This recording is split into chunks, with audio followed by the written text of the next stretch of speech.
और मेरे प्यारे दोस्तों, जय श्री कृष्णा।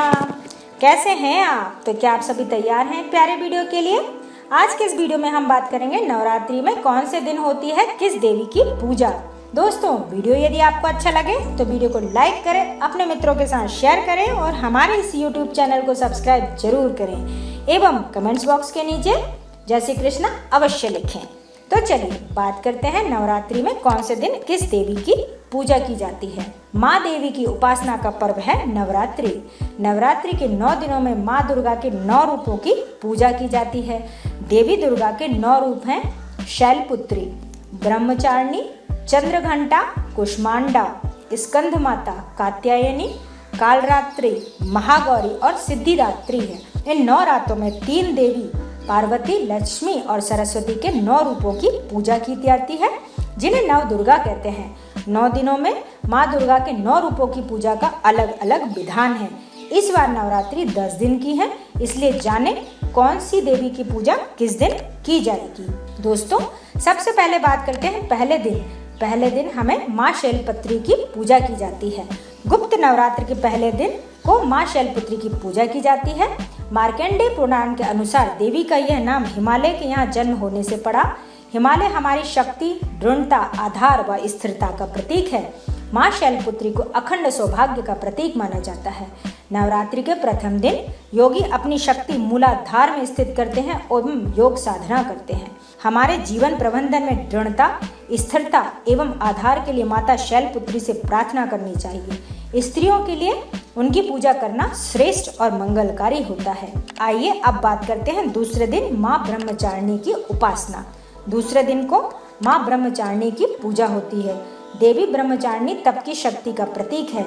इनकी आराधना से भक्त को तप करने की शक्ति मिलती है, साथ ही सोचे गए सभी काम पूरा करने के लिए इसकी प्रेरणा मिलती है।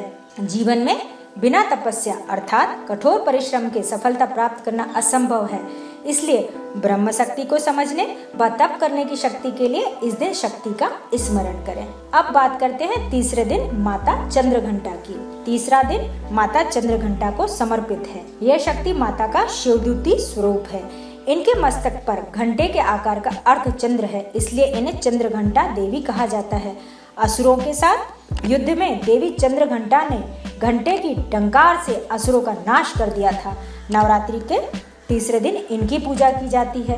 इनकी पूजा से साधक को मणिपुर चक्र के जागृत होने वाली सिद्धियां स्वतः ही प्राप्त हो जाती हैं एवं कष्टों से मुक्ति मिलती है। अब बात करते हैं चौथे दिन माँ कुष्मांडा की आराधना। गुप्त नवरात्र के चौथे दिन की देवी माँ कुष्मांडा है। देवी कुष्मांडा रोगों को तुरंत नष्ट करने वाली है।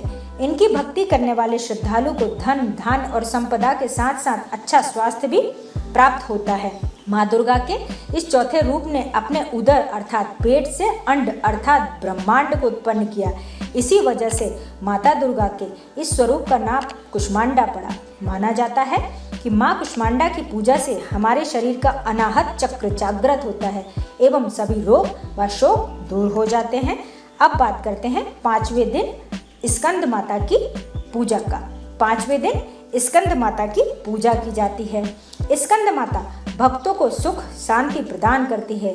देवासुर संग्राम के सेनापति भगवान स्कंद की माता होने के कारण माँ दुर्गा के 5वें स्वरूप को स्कंद माता के नाम से जानते हैं। 5वें दिन स्कंद माता की पूजा की जाती है।